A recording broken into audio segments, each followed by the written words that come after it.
Buenas noches. Particular privilegio el de esta oportunidad, gracias a la visita del presidente Fidel Castro a nuestro país, el poder conversar no con un presidente de una nación hermana, que por supuesto lo es, sino con una figura que es ya parte de la historia polémica de América Latina. Yo decía en algún comentario anterior que la historia contemporánea de América Latina tiene un antes y después de la Revolución Cubana, antes y después de Fidel Castro. Más allá del pro y el contra, esto es una verdad irreversible. Entiendo, comandante, que a usted la historia le importa, aunque no en la medida de decir quiero ser un hombre de la historia y me importa ser un hombre de la historia, sino ayudar a construirla. ¿La historia, comandante, trae momentos de decepción y de amargura? ¿Le da amargura esta historia contemporánea de América Latina? Sí, lógicamente quisiéramos cosas mejores para nuestra América Latina. Pero la historia es larga. Y la han escrito millones y millones de personas. Siempre me gustó la historia. Pero desde mi punto de vista, las decepciones creo que las tienen que haber tenido todos, unos y otros. Las mías nacen de la conciencia de que somos una fuerza tremenda, pero una fuerza potencial. La más grande comunidad de la Tierra, podemos decir en extensión, en idioma, incluyendo el brasileño, que se entiende perfectamente bien, en cultura, historia común. Ninguna otra región de la Tierra tiene tantas cosas en común como tienen los pueblos de América Latina. Y no hemos llegado a ser lo que debimos haber llegado a ser. No hemos llegado a ser una gran comunidad. Que si en otros tiempos pudo ser deseo, necesidad, hoy es algo vital para nuestra supervivencia. Y me duele que nos hayamos quedado tan rezagados. Me duele que un mundo con tan enormes recursos y con una población cuya calidad humana es extraordinaria, sea hoy un conjunto balcanizado de países débiles, expuesto a las presiones, expuesto a todo tipo de explotación, a todo tipo de humillación. Estaría tan decepcionado en ese sentido, o casi tan decepcionado como estaría, por ejemplo, Bolívar, que soñó unir a todos estos pueblos con una gran lógica. Hombre visionario. Tal vez era casi imposible cuando él quiso hacerlo. Sin embargo, quiso hacerlo. Y trabajó toda su vida por hacerlo, cuando no teníamos los medios de comunicación que tenemos hoy, medios fabulosos. ¿Qué diría Bolívar si pudiera observar la situación actual de nuestro hemisferio? No de nuestro hemisferio, sí, o del hemisferio. Porque diría Bolívar ante el surgimiento de una potencia expansiva, poderosa como Estados Unidos, que creció a costa de la América Latina. ¿Qué diría si viera este conjunto de pueblos tan divididos todavía, atrasados, pobres, explotados, subdesarrollados? Presidente, una de las preocupaciones que usted tiene de manera esencial es esa espantosa, traumática relación con los Estados Unidos. Da la impresión, sin embargo, de que sería poco realista suponer que podemos vivir sin relacionarnos con ellos. ¿Es posible concebir una América Latina con una relación sensata con Estados Unidos? Y se lo pregunto a quien tiene más problemas con ellos. Yo pienso que América Latina necesita las relaciones con Estados Unidos, como necesita las relaciones con Japón, como necesita las relaciones con Europa y como las necesita con China y con el resto del mundo. Es decir, las relaciones con Estados Unidos deben ser parte de la vida de América Latina, como es parte de la vida de otras muchas países y regiones del mundo. de ninguna manera puedo negar la realidad y la necesidad de esas relaciones.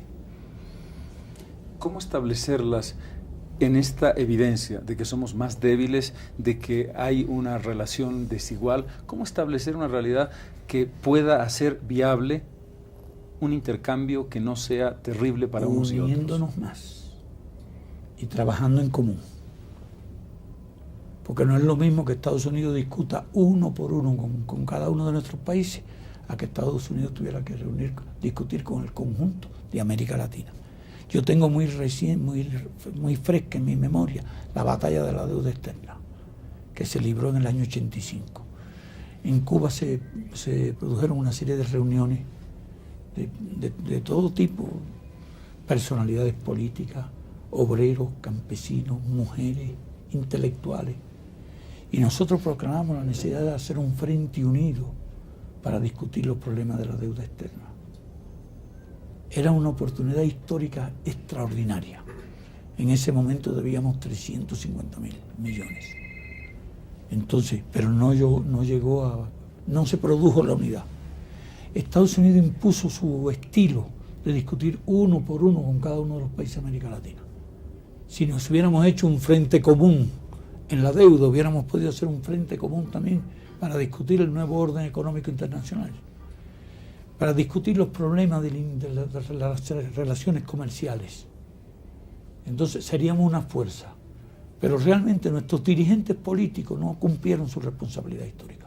¿Eso ya Fueron no es posible débiles. ahora? Yo no podría asegurarte que sea más posible ahora, pero sí puedo decirte que hay un poco más de conciencia ahora que en aquel momento. Y por lo menos ahora los latinoamericanos nos reunimos sin permiso de nadie en las llamadas cumbres latinoamericanas, con la participación de España y Portugal, pero sin permiso y sin la participación de Estados Unidos. Y yo creo que las masas están tomando conciencia cada vez más de ese problema. Y por lo tanto nos aproximamos, tal vez, al momento en que seamos suficientemente valientes y suficientemente responsables para organizar un frente unido con el cual discutir nuestras relaciones con Estados Unidos, como la tiene Europa, como la tiene Japón y los países del sudeste asiático. ¿Por qué nosotros no? ¿Cuál es nuestro poder de negociación, divididos como estamos? Ninguno, aparentemente. Permítame volver a la historia, presidente. La Revolución Cubana marcó en usted la construcción de una utopía.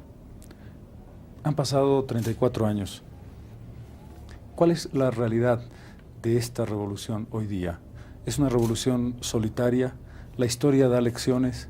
Lo que significa la caída del socialismo, más allá de si estuvo bien o estuvo mal, ¿no quiere decir que la historia tiene también ciertas rutas que superan la propia voluntad de los hombres?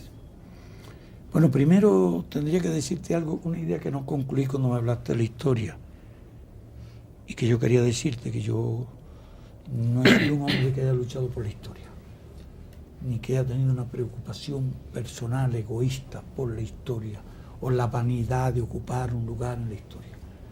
Sobre eso le hablé a Tomás Borges y utilicé para ello una frase de Martí, que decía que toda la gloria del mundo cabe en un grano de maíz. Y él utilizó el título sí, para un libro suyo.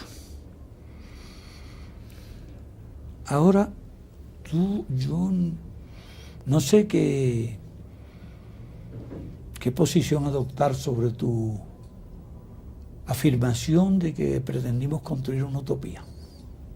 Y como sabemos lo que es la utopía y sabemos lo que es la realidad,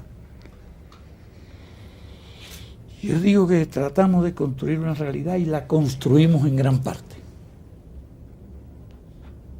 Yo creo que si algo vale la revolución es porque convirtió sueños en realidades, o porque convirtió utopía en realidades.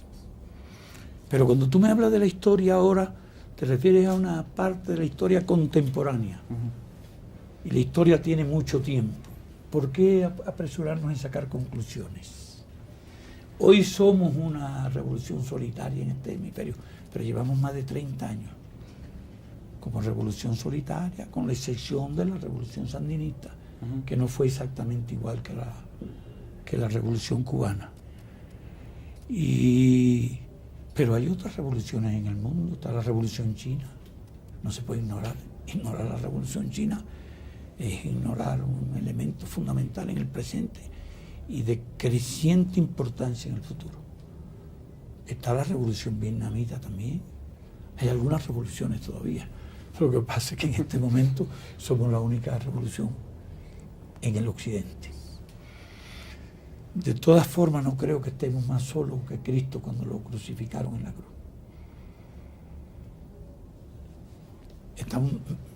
Tenemos un pueblo, y un pueblo con una cultura política, espíritu combativo, gran patriotismo. Tenemos la solidaridad y la amistad y la simpatía de cientos de millones de personas en el mundo. Ahora, las condiciones objetivas son realmente bien difíciles. Porque tú decías que después de la desaparición del campo socialista y de la URSS, para bien o para mal, no sé si fue la palabra que empleaste, y yo creo que fue para mal. Hoy mucha gente está descubriendo lo que significa la desaparición del campo socialista y el hecho de que el mundo haya caído se haya convertido en un mundo unipolar bajo la hegemonía de Estados Unidos. Creo que los hombres de más ilustrado pensamiento y de ideas más avanzadas en este hemisferio jamás soñaron, jamás concibieron la horrible pesadilla de que se haya creado un mundo unipolar bajo la hegemonía de Estados Unidos o del imperialismo yanqui, como se le solía llamar, y yo le suelo llamar, y muchas personas con vergüenza le suelen llamar todavía. No han decretado su desaparición. Usted hacía una consideración a propósito de la historia en ese libro extraordinario que es la entrevista con Tomás Borge. Pero si bien la desaparición del socialismo usted la interpreta como un elemento negativo, y ciertamente un mundo unipolar no es el mundo deseable que uno esperaba, hay razones que explican ese desastre. Es decir, nada cae porque sí, y tan rápidamente. Yo creo que la historia está llena de episodios y de acontecimientos semejantes. Hubo naciones que adquirieron una gran preeminencia y en periodos más o menos largos desaparecieron. Pero si hablamos de revoluciones, recuérdate de la Revolución Francesa. Duró mucho menos que la Revolución Bolchevique. Cierto. Porque a los pocos años, después del 79, y después surgió el imperio napoleónico, terminó en 1915, vino la restauración, creo que era borbónica en aquel tiempo, fue borbónica, sí, los reyes, no recuerdo exactamente cuál de las dinastías pertenecía. Y después vino otra vez el imperio, transcurrieron 100 años, y hoy las ideas de la Revolución Francesa son las ideas prevalecientes en el mundo occidental. Duraron mucho menos que la Revolución Bolchevique. Y yo creo que las proezas que hizo la Revolución Bolchevique no se pueden ignorar, porque en primer lugar impulsó el movimiento de liberación de todas las colonias. No te olvides que hasta la Segunda Guerra Mundial Asia prácticamente estaba totalmente dominada bajo el régimen colonial. África estaba totalmente bajo el régimen colonial. En América Latina había muchas colonias y las demás éramos semicolonias. Así que estábamos bajo el neocolonialismo y lo estuvimos después de la independencia hasta ahora, en realidad. De modo que la Revolución Rusa jugó un tremendo papel en este proceso de liberación, incluso de China, de la India y de todos esos países, y en la conformación del mundo de hoy. Y surge de un país atrasado, pobre, de campesinos. Realizó grandes proezas, industrializó el país. La destruyeron 2 veces en menos de 25 años. Reconstruyeron otra vez el país. Alcanzaron en el desarrollo económico producciones fabulosas. Petróleo, 630 millones de toneladas. Gas, 700.000 millones de metros cúbicos anuales. Construyeron decenas de miles de oleoductos, gasoductos, líneas de ferrocarril. Producciones de cemento, alcanzaron récord mundial en cemento, en acero, en fertilizantes, en muchos de estos productos. Así que lograron alcanzar una riqueza. En metales también. Se acercaban a los 150 millones de toneladas, una riqueza fabulosa. Yo diría que la Unión Soviética fue destruida desde fuera y desde dentro. No es que desapareció así. Hubo una lucha tremenda entre un occidente industrializado, rico, dueño de la economía mundial, dueño de las finanzas mundiales, con una tecnología avanzada. Debo añadir, dueño del mercado mundial, en una batalla contra un campo socialista aislado y contra una Unión Soviética que fue bloqueada durante mucho tiempo y fue aislada. Pero que logró la paridad nuclear, conquistó el cosmos. Yo creo que nunca, en ninguna época, en tan breve periodo histórico, se hizo lo que hizo la Unión Soviética. Fue aliada de los países del tercer mundo.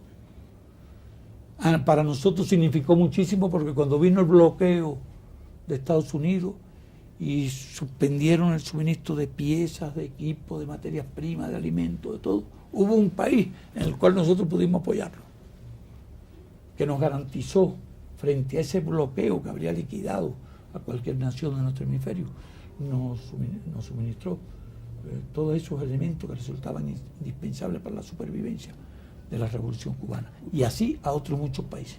Por lo tanto, yo no puedo aplaudir la desaparición de la Unión Soviética. ¿Usted no cree que algunos de los elementos de la destrucción de la Unión Soviética estaban vinculados a los propios errores y fallas estructurales del sistema? Bueno, hay que ver que todas las revoluciones han cometido errores y fallas estructurales, y todo el mundo estábamos de acuerdo con el perfeccionamiento del socialismo. Pero ningún hombre progresista del mundo podía estar de acuerdo con la destrucción del socialismo. Y lo que ocurrió fue la destrucción del socialismo. Cuando todo este movimiento empezó, no se hablaba de destruir el socialismo ni de construir el capitalismo. Se hablaba de perfeccionar el socialismo. Y todo el mundo veía con simpatía cualquier esfuerzo por perfeccionarlo. Pero lo que ocurrió fue la destrucción del socialismo.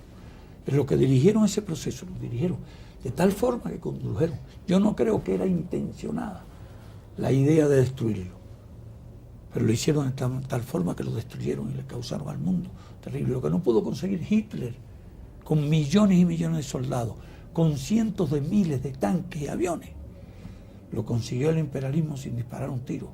Es decir, con la colaboración que aquellos que desde dentro destruyeron la Unión Soviética. ¿Usted es benévolo con Gorbachov? ¿Cómo? ¿Usted es benévolo con Gorbachov en este juicio?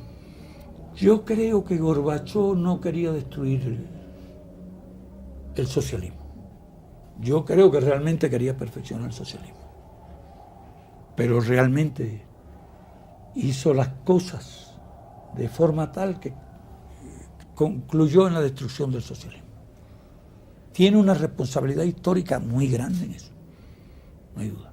Pero también ese país, con una tendencia, con unas tradiciones autoritarias, con una influencia tremenda por parte de los que dirigían, él tuvo suficiente poder para adoptar una serie de medidas que resultaron prematuras, precipitadas y erráticas. Y hay que decir que el imperialismo trabajó también. Todo Occidente se asoció en el terreno de la propaganda, de la publicidad, que la dominan muy bien, en la batalla ideológica, en la presentación de sus sociedades de consumo, y trabajaron, se estrecharon filas para presionar por muy distintas formas, y trabajaron también desde dentro porque algún día la historia se encargará, la historia esa de la que te gusta hablar a ti, se encargará de narrar y relatar lo que realmente ocurrió allí y quiénes fueron los que dentro de la Unión Soviética trabajaron por la destrucción del socialismo de manera intencionada y de acuerdo con Estados Unidos. Construir una revolución, presidente, implica necesariamente el ejercicio de la violencia. ¿Puede hacerse una revolución radical, definitiva, de cambio, donde una cosa es sustituida por otra sin la violencia? Es obvia la intencionalidad de mi pregunta, presidente. Bueno, hasta ahora en general las revoluciones la violencia ha sido partera de la historia. Hasta ahora. Todas las revoluciones conocidas ejercieron la violencia. Desde la antigüedad, puede decirse. Pero la Revolución Francesa se hizo mediante la violencia. La independencia de cada uno de los países libres del mundo se hizo como regla bajo la violencia. La Revolución Latinoamericana de Bolívar y de Morelos y de Hidalgo y de San Martín y de Sucre se hizo bajo la violencia.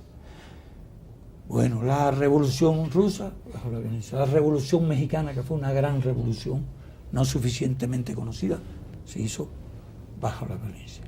La China se hizo bajo la violencia. La vietnamita, bajo la violencia, luchando contra el colonialismo. Entonces, ya después de la Segunda Guerra Mundial, muchas de las naciones que adquirieron su independencia lo lograron mediante un cambio grande en la manera de pensar del mundo y mediante la presión de la opinión pública internacional y de los organismos internacionales. Pero muchos de ellos, en Egipto los cambios de Nasser los hizo bajo la violencia. La liberación de las colonias portuguesas se hicieron bajo la violencia. En Angola, en Mozambique, en todos esos países. La liberación de Argelia y la revolución argelina se hizo bajo la violencia. Es difícil encontrar un caso hasta ahora. Esto no nos tiene que llevar necesariamente a la conclusión de que la única alternativa sea la violencia o que siempre haya que acudir hacia la violencia. Te puedo poner un ejemplo de lucha por la independencia en que no fue la violencia el elemento fundamental, que fue la lucha de Mahatma Gandhi. Con su resistencia pasiva, logró arrastrar, pero en condiciones de países muy especiales, pero pudiéramos citar un ejemplo de lucha de liberación en que el elemento fundamental no fue la violencia. Hay otro ejemplo reciente, la lucha de los islámicos en Irán. Claro, fueron violentos, pero pusieron su sangre. No fue mediante las armas. Fue la violencia de las masas, la lucha de las masas, la que los llevó y lo condujo a la independencia. Ahora, en América Latina, la Revolución Americana, para empezar, la de Washington y Jefferson y toda aquella gente, fue la revolución de la violencia. Si yo te preguntara ejemplos, difícilmente me podría contestar. Ejemplos que no fueran así, difícilmente se podría contestar. Señalando casos concretos. Después hemos tenido como revolución social, la cubana, y fue por la violencia.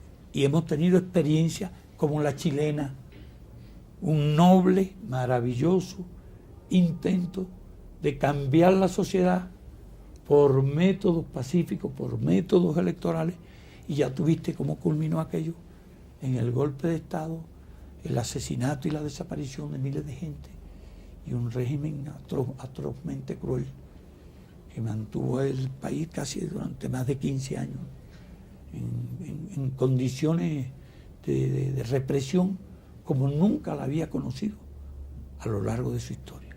Eso no significa que se deba renunciar a la idea de hacer los cambios pacíficamente. Nosotros teníamos una posición sobre eso, que no era dogmática, que allí donde estuvieran abiertas las vías legales, democráticas para los cambios, se debían usar esas vías legales y democráticas para el cambio. O sea, fue en la primera declaración de La Habana, o en la segunda declaración de La Habana, que se estableció eso forma parte de nuestro pensamiento. Lo ideal es que se pudieran hacer los cambios pacíficamente. Presidente, la revolución, una vez que se ha conquistado y que se está en el poder, se impone, puede vivirse en una revolución en la que no haya un grado mínimo o muy grande de imposición sobre una sociedad, aunque la mayoría pudiera estar de acuerdo. Bueno, no se puede, bueno, tú has dicho la última frase, aunque la mayoría podría estar de acuerdo. No se puede hablar de imposición a una sociedad cuando la inmensa mayoría del pueblo es la que hace los cambios, es la que defiende los cambios y es la que es la protagonista principal de los cambios. Claro, los cambios revolucionarios son traumáticos. Y tú hablas de la violencia revolucionaria, pero hay que hablar de la violencia contrarrevolucionaria. Donde quiera que ha habido una revolución, se ha producido la violencia contrarrevolucionaria, sin excepción. En todos los países, en México se produjo mucho, en la URSS se produjo mucho, en la Revolución Francesa se produjo, en todas partes. Porque después de la revolución viene la violencia y esas minorías acuden a la violencia, por lo general con el apoyo internacional. Contra la Revolución Francesa estaban todas las testas coronadas de Europa, toda la nobleza y todos los reyes de Europa estaban contra la Revolución Francesa y ayudaron a los contrarrevolucionarios en Francia y ensangrentaron el país. Contra la Revolución Rusa se volvieron todas las fuerzas occidentales, todas las fuerzas del capitalismo, intervinieron en aquel país. Es decir, que no ha habido, se puede hacer afirmar que no ha habido revolución sin contrarrevolución. Es la contrarrevolución la que impone la violencia. Y es la contrarrevolución nacional e internacional la que más ha obligado a los procesos revolucionarios a defenderse, como es el caso nuestro. Nosotros teníamos tal apoyo de la población que sin la acción contrarrevolucionaria de Estados Unidos no habría hecho falta ni ejército en Cuba. Porque en realidad para dominar la resistencia interna no habría hecho falta, ni siquiera ejército. ¿Qué nos obliga a nosotros a desarrollar poderosos medios de defensa? La intervención de Estados Unidos, la agresión de Estados Unidos, las amenazas de Estados Unidos. De modo que son leyes. Cada acción produce su reacción y cada reacción produce su contrarreacción.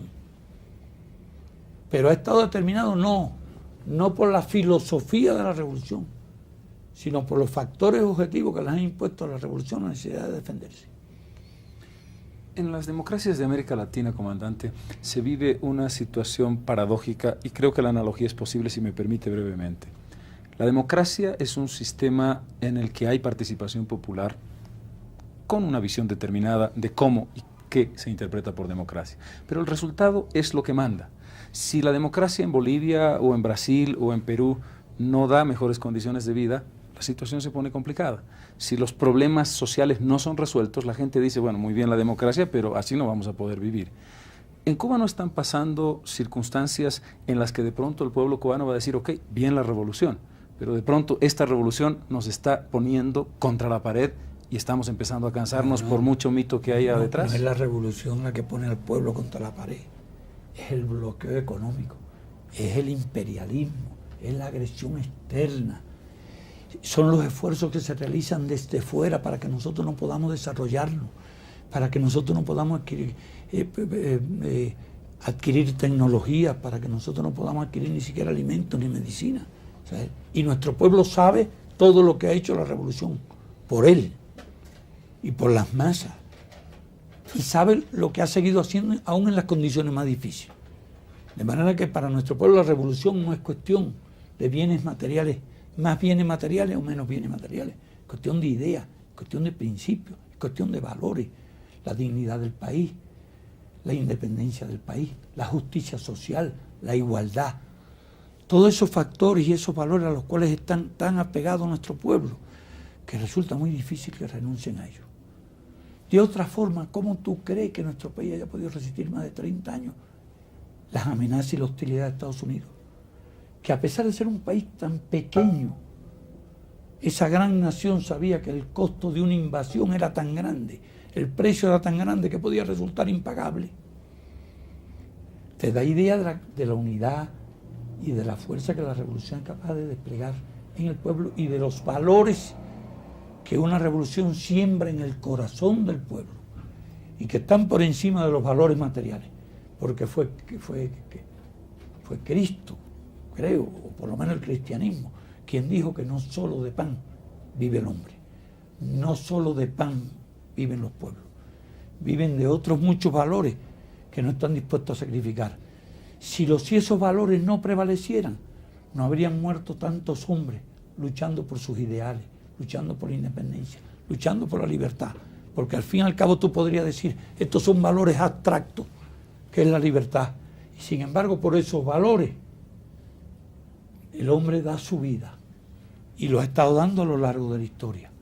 Analiza la sola historia de América Latina, las guerras de independencia de América Latina, cuántos cayeron, cuántos murieron, cuántos dieron su vida. Lo que podríamos preguntarnos ahora, si los que los seguimos a ellos, hemos sido fieles a las ideas de ellos, si somos nosotros acreedores al reconocimiento por lo que hemos hecho, porque nuestro continente, la historia de nuestro continente es una página, sobre todo de nuestra América, a la que Martí llamaba nuestra América, es una historia de grandes sacrificios y de grandes heroísmos, pero podríamos preguntarnos nosotros si hemos estado a la altura de ellos y si hemos sabido sembrarlo, cultivar y desarrollar los valores que ellos sembraron en nosotros. Presidente, cada vez que usted sale de viaje a visitar a países hermanos de América Latina, diversos presidentes y jefes de Estado no se cansan de repetirle al comandante Castro que tiene que abrirse a la democracia. Me imagino que usted está cansado ya de escuchar consejos. Sí, mi pregunta va por otra vía. Usted dijo en una entrevista que hacía un análisis crítico, por ejemplo, de lo que fue la crisis de los misiles del 62. Es decir, aprendió de la historia y eso le permite plantear algunos cambios. Hay cambios que usted tiene que hacer en su pensamiento. ¿Cuál es lo que es incambiable de la doctrina socialista cuando la situación de Cuba está en un momento tan crítico? Bueno, me has hablado hasta de la crisis de octubre, ¿no? La historia enseña. Me has hablado de los presidentes que me dan consejos. Tú sabes que consejeros no faltan en el mundo. Y cada uno aconseja según sus creencias, sus ideas. Nosotros no somos consejeros, por el contrario. Nosotros damos opiniones sobre cualquier cosa únicamente cuando nos las piden. Pero no nos gusta estar haciendo de consejero. Usted no ha pedido consejos. Usted no ha pedido consejos. Yo realmente no he pedido consejos. Te lo digo con toda franqueza. Pero respeto y agradezco incluso a todas aquellas personas que de buena fe y consideran y analizan lo que es más conveniente para nosotros, sobre todo a partir del derrumbe del campo socialista y con buena voluntad hacia nuestro país. Por eso yo todos los consejos los escucho con mucho respeto, seriedad, los analizo, los medito y no los escucho yo solo, se los transmito al pueblo, se los transmito a la dirección de nuestro partido para que analicen todas esas cosas. Yo creo que los principios revolucionarios son irrenunciables. Yo diría que hay tres cosas a las que nos a la independencia del país, a la revolución y a los valores que la revolución representa, los valores y las conquistas que el socialismo representa. Otra cosa es que para salvar precisamente esos principios tú tengas que hacer concesiones, pero las haces como concesiones, como nosotros hemos tenido que hacer algunas, que no la habríamos hecho si hubiéramos tenido otras alternativas. Ahora, y las concesiones no son de los principios. Si nos dicen renuncia a la independencia, decimos no renunciamos a la independencia. Desaparecemos con la independencia. Renuncien a la revolución, no renunciamos a la revolución, desaparecemos con la revolución. Renuncian a los valores del socialismo y a las conquistas del socialismo. Y decimos, bueno, desaparecemos con ellos, pero no renunciamos. Ahora, la concesión es algo que tú tienes que tener flexibilidad y hacer cosas en determinados momentos que en condiciones normales no harían. Y es lógicamente en un mundo unipolar, un país doblemente bloqueado, porque tal fue la situación del país después del derrumbe del campo socialista, que tiene que seguir adelante, que tiene que salvar esos valores, tiene que adaptar su táctica, tiene que adaptar su estrategia determinada a la necesidad de la supervivencia, sin renunciar a los principios. Si nos dieran a escoger de la supervivencia y la renuncia a los principios, preferimos sacrificar la supervivencia. Ahora, si podemos salvar los principios y podemos lograr la supervivencia, aunque haya que hacer concesiones determinadas, estamos dispuestos a hacerlas. El tema, por ejemplo, en una concepción de revolución, de la economía de mercado o de la economía abierta o de una cierta participación privada en la economía, ¿está estrellada contra el tema de la revolución? En nuestro país ha habido participación privada en la economía, siempre. Nosotros tenemos más de 100.000 campesinos, propietarios de la tierra, en nuestro país. Nosotros hicimos las leyes de reforma agrarias que afectaron los grandes latifundios, pero hasta 65 hectáreas, hasta 65, fíjate que no, lo que pasa es que los latifundios eran muy grandes, y cuando tú reducías un latifundio de 100.000 hectáreas a 65, como eran los latifundios norteamericanos, entonces les parece muy poco, pero para un campesino 65 hectáreas, 60, 40, 50, algunos tienen menos, y hemos coexistido con ellos en perfectas relaciones, son propietarios. Muchos propietarios de vehículos, transportes, distintos medios. Claro, el peso del Estado es muy grande, es mayoritario. Pero de hecho, en la realidad, ha habido coexistencia de forma de propiedad estatal, de forma de propiedad socialista con forma de propiedad privada en nuestro país.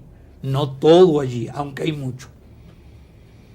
Sobre esto, no hay distintas teorías, distintos criterios.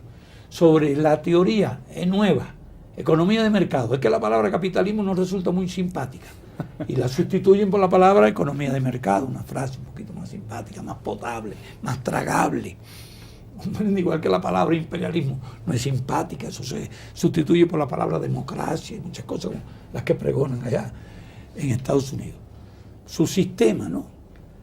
Pero en realidad se discute sobre eso y hay mucho todavía por elaborar sobre eso. Los chinos están haciendo experiencias muy interesantes en este terreno, tratando de conciliar la economía, el socialismo con la economía de mercado.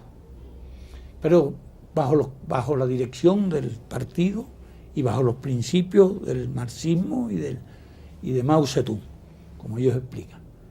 Y han hecho grandes aperturas económicas al capital extranjero, de inversiones, a la producción privada. Bueno, lo que más deseamos es en el éxito de eso. Y ojalá podamos contar con una nueva y rica experiencia en ese terreno. Los vietnamitas están haciendo cosas parecidas. Y nosotros estamos estudiando muy bien, sin dogmatismo de ninguna clase, todo ese tipo de experiencia. Porque claro, nadie tiene el don de la sabiduría de conocerlo todo y saberlo todo, es imposible. Y creo que en el terreno económico, el terreno social, los conocimientos humanos se enriquecen constantemente. Y de ahí que nosotros le damos tanta importancia a estos experimentos que están haciendo los chinos y los vietnamitas, aunque en condiciones diferentes. Porque las condiciones de China son muy diferentes a las condiciones de Cuba. Los niveles de desarrollo, la idiosincrasia, todo eso. Yo digo en broma a veces que en China hay China y en Cuba no hay cubano. Por ejemplo, un tipo de reforma o de cambios en las cosas agrícolas que han hecho los chinos, no lo podemos hacer nosotros. Porque los chinos tienen 800 millones de campesinos. Y si hay un pedacito de tierra, aparecen por lo menos 2 familias chinas que pueden dedicarse a cultivar aquella tierra sembrando el arroyo, aunque sea mata. Pero en Cuba tú tienes el 80% de la población, al revés que en China, es urbana. Y nuestra agricultura llegó a un nivel de mecanización muy grande. Tú no podrías traer la gente de la ciudad al campo a sembrar a mano el arroz y otro cultivo como lo siembran los chinos. Es una cosa imposible, son condiciones diferentes. Así que experiencias que son aplicables en un país determinado no siempre son aplicables en otros países. Yo creo que cada uno tiene sus características. Y esa es otra idea que nosotros defendemos. No debe haber ninguna dogma en materia de la construcción del socialismo. Y creo que cada país tendrá que construirlo y llevarlo a cabo de acuerdo a sus circunstancias y condiciones muy concretas. Esa es una verdad. Presidente, usted ha repetido muchísimas veces, pero dado que la entrevista es para el público boliviano que no lo ha escuchado directamente, usted ha criticado estas críticas de quienes dicen que la democracia solamente puede concebirse con muchos partidos políticos, con elecciones donde hay varias denominaciones, en el sistema, llamémoslo occidental, por llamarlo de alguna manera. Usted ha dicho, sin embargo, que la democracia más democrática del mundo es la suya, la de Cuba. ¿Por qué Bueno, no ese sé si punto lo de habré vista? expresado, pudiera parecer un poco presumido el decir eso o el ignorar las demás. Yo digo que la democracia nuestra es una forma muy avanzada de democracia, con una participación del pueblo como no la hay en ningún otro lugar, dirigida por un partido, porque eso viene por la tradición histórica, porque Martí, cuando preparó y organizó la guerra de independencia de Cuba, creó un partido, no 10. Y en muchos países los partidos se han convertido en causas de fricciones, también han fragmentado la sociedad.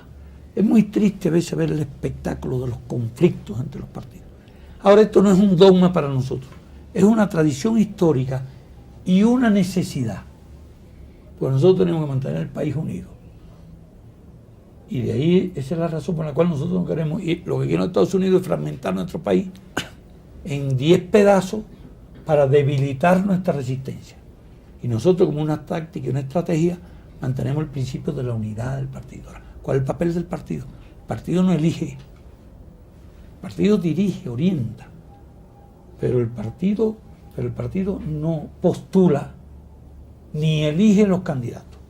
En nuestro país, casi como en los mejores tiempos de la democracia griega, que nunca llegó a ser democracia real, que se parece mucho a esta de ahora, porque no se puede hablar de democracia cuando hay por un lado está el millonario y por otro lado está el indigente.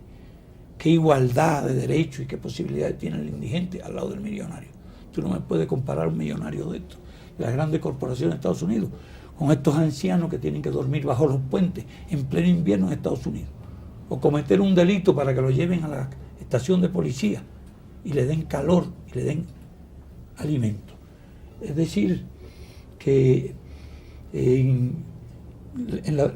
yo mencionaba la democracia griega, que no era tal democracia, 30.000 hombres libres en los mejores tiempos de Atenas y 70.000 esclavos de distintos tipos en la agricultura, en la minería y todo eso. A eso llaman democracia, como ahora llaman democracia a sociedades con fabulosas desigualdades, en que unos llevan una vida miserable y otros tienen todos los privilegios. Así que se podría discutir todo eso, pero en nuestra entrevista no vamos a discutir todo eso. Yo te digo que por táctica, por estrategia eso. Y que en nuestro país el pueblo postula y el pueblo elige. Es decir, es como si hubiera 1000 partidos, porque son los vecinos reunidos en las circunscripciones los que postulan los delegados de circunscripción. Y entonces, los delegados de circunscripción forman las asambleas municipales y ellos son los que postulan a los diputados, a los delegados de la Asamblea Provincial y los diputados de la Asamblea Nacional. Son los que los postulan. Y después de postulado, tienen que pasar por las urnas, por el voto directo de la población. Y además de eso, tienen que sacar más del 50% de los votos para ser electos. En nuestro partido hay una participación enorme de las masas. Los estudiantes participan en las comisiones de candidatura y son electos. Los campesinos, los obreros, las mujeres, las organizaciones populares, todas participan, son los que postulan y son los que eligen. Los candidatos trabajan unidos. Llevaría tiempo explicarte en detalle, pero vale la pena analizarse. Y es el porqué. Ahora mismo acabamos de tener una elección el 24 de febrero. Fueron impresionantes. Y la actitud de adhesión de la gente a la revolución fue impresionante. Entonces hay una serie de principios. Nosotros no queremos ni dividir al país en fragmentos, ni queremos dividir a los ciudadanos en enemigos uno de otro. En nuestro país los candidatos hacen las campañas unidos y el electorado puede votar por uno, por todo, por uno, por varios, por todo o por ninguno. Sin embargo, es increíble y dice mucho de la revolución y dice mucho de Cuba, que el 99% de los ciudadanos haya votado. Algunos anulaban sus boletas anulaban sus boletas, otros votaban en blanco, una proporción pequeñísima en comparación con la gente que votó y votó a conciencia. Bueno, entonces, ¿por qué la única democracia es la democracia que inventaron los norteamericanos? Con el bipartidismo ese, que lo que hay es un solo partido. Pues en Estados Unidos hay dos partidos con una misma ideología, un mismo programa y una misma política. Es un mismo partido dividido en dos. Así que podemos hablar de monopartidismo. En Estados Unidos ahora salió un tercer candidato porque tenía más como 3.000 millones de dólares. Figúrate, si para ser candidato hace falta 3.000 millones de dólares, el que tiene una deuda de 300 no podrá ser candidato a nada. Tú sabes cómo funciona todo eso. En muchas partes, tú sabes cómo son las campañas electorales. Tú sabes cuánto dinero se gasta. Y tú que estás en los medios masivos, sabes también el papel que juegan los medios masivos y que los medios masivos no son baratos, son muy caros. Por eso mucha gente ha inventado la fórmula de que distintos candidatos puedan tener un espacio por televisión un tiempo, pero siempre unos tienen más que otros. Cuando llegué a La Habana, comandante, hace algunos años, uno de los afiches gigantescos que había en la entrada hacia el centro de la ciudad decía: todo con la revolución, nada contra la revolución. Mirado en la hace óptica... mucho tiempo de eso. Sí, hace unos 10 años o 12. Mirado en la óptica de Occidente, vuelvo a usar el término, eso sería limitar la libertad de expresión. ¿Cómo concibe la libertad de opinión y expresión de los cubanos en sus medios de comunicación, en la sociedad? Yo creo que uno de los pueblos que más opina es el cubano, en todos los sentidos. Y nuestros medios de prensa están distribuidos por sectores. La juventud, los estudiantes, los trabajadores. Tal. No existe la propiedad privada sobre los medios de divulgación. Por lo tanto, no pueden funcionar de la misma manera que funciona en un país con otro sistema. Yo te diría que tiene sus limitaciones porque efectivamente los que están en favor del bloqueo o están asociados a Estados Unidos, los que quieren destruir la independencia de Cuba, no tienen muchas facilidades para expresarse en nuestro país. Pero la opinión revolucionaria tiene gran amplitud para expresarse. No la tiene la opinión contrarrevolucionaria, eso no te lo niego. La pregunta, otra y repetida, que a usted lo ha puesto de mal humor muchas veces, pero es indispensable, a propósito de los derechos humanos y a propósito de los presos y a propósito de la revolución y la libertad. Usted ha hecho, y apelo al libro con Tomás Borges. El libro Tomás Borges, ¿quiere que te repite el capítulo completo? No, en absoluto. Usted ha hecho precisamente una comparación con el respeto a los derechos humanos en otros países. Sí. Intentemos hablar exclusivamente de la situación cubana, en sí mismo, éticamente. Sí, yo te digo que el país que más ha hecho por los derechos humanos en el mundo es Cuba. Así, eso sí te lo digo categóricamente. Incluso fuera de Cuba. En la colaboración nuestra con muchos campos, con muchos países. Cuba ha sido objeto de las más viles calumnias, de las más infames calumnias. Pues son tradiciones desde nuestra guerra, el respeto, por ejemplo, a la integridad física de las personas. No hubo un solo caso de personas maltratadas físicamente en toda una guerra. ¿Cuántos podrían decir lo mismo? Ni a lo largo de la revolución. En nuestro país no hay un solo desaparecido. En nuestro país no hay un solo escuadrón de la muerte. En nuestro país no hay un solo torturado, en nuestro país no hay un solo asesinado.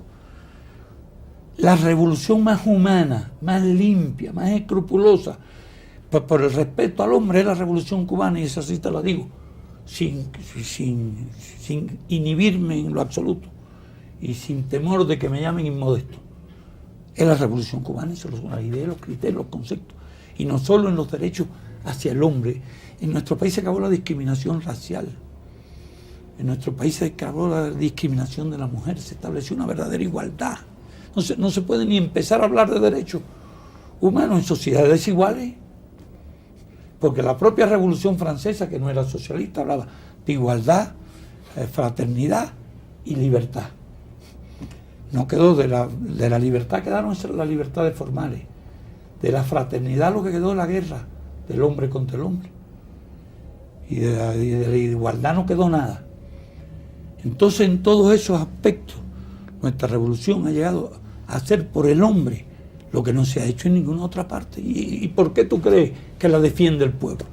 ¿Y por qué tú crees que está dispuesto a dar su vida? ¿Y por qué tú crees que está dispuesto a enfrentarse a una potencia como Estados Unidos? ¿Y por qué tú crees que el pueblo esté armado?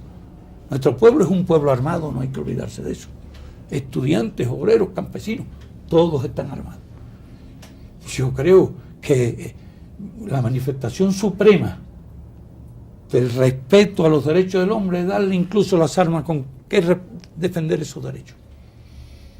Y en eso ciertamente nos distinguimos muchísimo de otros países. No quiero poner a Cuba como modelo ni como ejemplo. Simplemente quiero contestar tus preguntas. Pero no me pongo bravo en absoluto eso. ¿De dónde ha salido esa nueva calumnia? Bolivia, comandante. ¿Qué le dice este país a usted ahora que está aquí, que lo ha visitado, que ha visto a su gente? Bueno, Bolivia es algo increíble. Y uno puede sentir simpatías enormes como yo sentía por Bolivia, cariño por Bolivia, solidaridad hacia Bolivia, que ha sido una nación tan sufrida, tan agredida a lo largo de su historia. Pero lo que he visto aquí me ha maravillado realmente. La nobleza del pueblo, la generosidad del pueblo, el calor del pueblo, su inteligencia, sus ideas políticas, expresadas no en uno o en un grupo frente a la verdad, sino en todas partes. Creo que he saludado personas de todos los sectores y he encontrado la misma hospitalidad, la misma solidaridad con Cuba. Si yo hubiera podido grabar en mi mente las frases que he escuchado en estas horas que llevo aquí, bueno, podría ser un libro. Y cosas realmente maravillosas. Además, un pueblo educado, me ha llamado mucho la nobleza, educación del pueblo, sentido de organización. Tienen unos valores humanos fabulosos. Yo creo que Bolivia es un país digno de un gran futuro. Y me siento profundamente comprometido, profundamente agradecido, emocionado de lo que he visto aquí. Y yo nunca uso palabras para elogiar, pero tengo que decir que me llevaré una impresión imborrable de este pueblo y un cariño que no podrá superarlo nada. Le agradezco mucho en nombre del país, comandante, porque son palabras hermosas, sobre todo en esa relación histórica que usted conoce muy bien. Ernesto Che Guevara significa mucho para usted, significa mucho para Cuba y significa mucho para Bolivia. Ernesto Che Guevara marcó un momento de polarización muy fuerte en este país, el enfrentamiento de ideas y una nación que tuvo que combatirlo, que lo combatió, y que lamentablemente, y esto lo hemos dicho, el final de Guevara, independientemente de si hubiera sido derrotado o no, no podía haber sido el asesinato que fue. Cuando ocurrió lo de Ernesto Che Guevara, Cuba tenía una visión distinta de América Latina, pensaba en exportar la revolución. Usted dice, yo no quiero consejos hoy ni los doy. ¿Los daba usted entonces? Claro. Entre América Latina y Cuba, y por culpa de Estados Unidos, se estableció un antagonismo muy fuerte. Fíjate que con excepción de México, todos los demás gobiernos de América Latina se sumaron a Estados Unidos, se sumaron al bloqueo y se sumaron a la guerra contra nuestro país. Nosotros reaccionamos también en lucha frente a esa política. Eran condiciones muy diferentes, no son las condiciones de ahora. También nosotros estábamos impulsados por un fuerte impulso doctrinal y una fuerte pasión revolucionaria. Deseábamos la revolución, no te voy a decir que no, pero como además estábamos en un conflicto, entonces durante ese periodo no es que diéramos consejos, le dábamos apoyo al movimiento revolucionario, pero no en todas las circunstancias, porque como te dije, allí donde no había regímenes de fuerza, allí donde las vías políticas estaban abiertas, nunca aconsejamos nosotros el uso de la violencia, nunca la apoyamos, más que aconsejar, nunca la apoyamos. Teníamos nuestras opiniones, nuestras doctrinas revolucionarias, pero no eran que estuviéramos aconsejando a nadie que hiciera la cosa, porque la revolución tiene que hacer a la gente, la revolución no se puede exportar. si no existen las condiciones objetivas para la revolución, no se puede exportar, aunque hace falta también los factores subjetivos. En muchos países habían condiciones objetivas, pero no existían las condiciones subjetivas. De entonces acá las relaciones de Cuba y América Latina han cambiado radicalmente poco a poco. Se establecieron las relaciones diplomáticas, se establecieron las normas de convivencia, se estableció la paz. Y el principio del respeto y el principio de no inmiscuirse en los asuntos internos de los demás países, que es la línea que nosotros estamos siguiendo en las nuevas condiciones que existen hoy en América Latina y en las nuevas relaciones que existen entre los países de América Latina y Cuba. Vivimos un proceso de gobiernos de fuerza, de dictadura sangrienta en años pasados, en épocas recientes. Naturalmente nosotros nos oponíamos a esos gobiernos y le brindábamos en lo posible la solidaridad a los que se oponían, a los que luchaban contra esos gobiernos, pero esos gobiernos desaparecieron.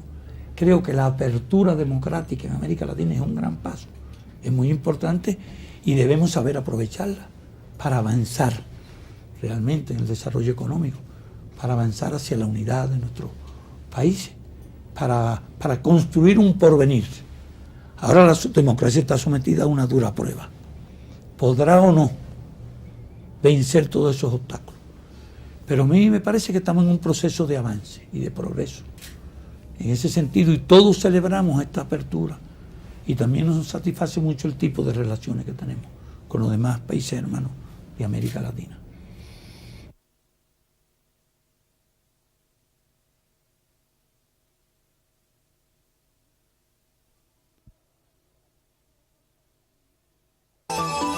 Siento algo sabroso cerca de mi nave. ¡Es una banana split! ¡Qué delicia! ¡Oh, oh! La torta selva negra se acerca.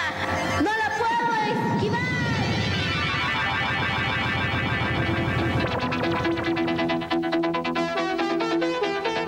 El universo del sabor tiene un nombre. Grisby. Avenida 20 de Octubre, Edificio La Paz. Por primera vez en La Paz, Playland Park, una ciudad mecánica de vértigo y alegría. Gran debut sábado y domingo a partir de las 10 de la mañana. Los esperamos en Ex Campo Ferial a la cita 93. Ahora mis comidas rinden más con el sobre económico de Sazonador Sibarita. Pago por 2 y rinde por 4. Sazonador Sibarita, sobre económico y rendidor. Para cocinar rico se necesita la pimienta y comino de Sibarita, de Sibarita. El diccionario enciclopédico más completo, el más fácil de consultar, el más moderno y actualizado. Diccionario Enciclopédico Ilustrado Océano 1. Más información, más ilustraciones, más conocimientos, más actualidad. Océano 1, la biblioteca más completa y actualizada en un solo volumen.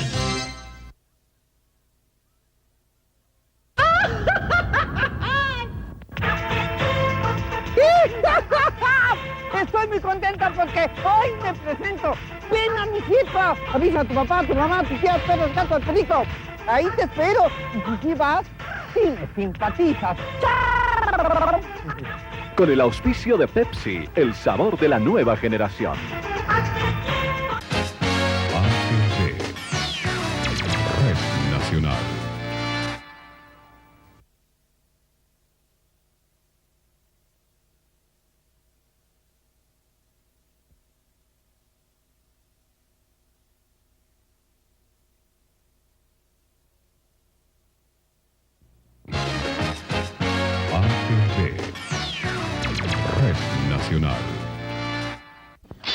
Atención, llega otra acogedora y divertida serie. Es un atractivo y disparejo matrimonio, casados precipitadamente en una vacación en Jamaica. ¿Cómo ¿Cómo será su nueva vida? Cada uno con sus propios hijos. Hank llevará al inmaculado y ordenado hogar de Carol a sus horribles, desalmados, traviesos niños y sus horripilantes mascotas. Espere paso a paso esta irresistible serie, esta bomba de tiempo. Muy pronto por ATV Red Nacional, Step by Step.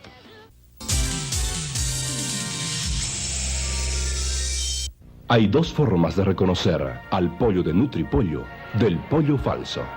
Su sabor seleccionado y su sello interior de garantía pegado al muslo. Nutripollo es pollo. Verifíquelo y disfrute un pollo seleccionado con el menor contenido de grasa.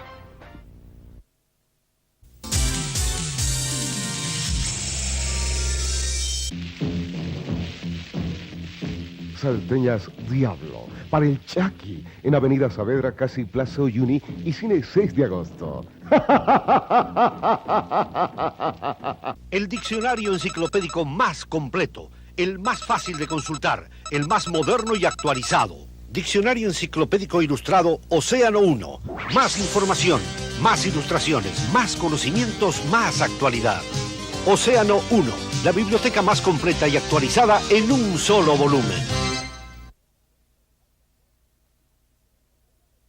¿Qué habrá dentro de Fantasy Ball de Chupa Chups? ¡Pelotas de fútbol! ¡Balones de básquet! ¿Te animas a jugar al tenis? ¡Fantástico! ¡Apúntate un tanto! ¡Hay un chicle en el interior! ¡Fantasy Ball! Con dosí en tu boca de Chupa Chups. Quienes creyeron que la guerra de Irak ha terminado, se equivocaron. Ahora la cuenta es regresiva. Escudo Humano, la película. Michael Dudikoff, el ninja americano, es el Escudo Humano. Hoy, gran estreno en el cine Escala. Ahora sí, ya llega la super promoción Pepsi. ATV Red Nacional.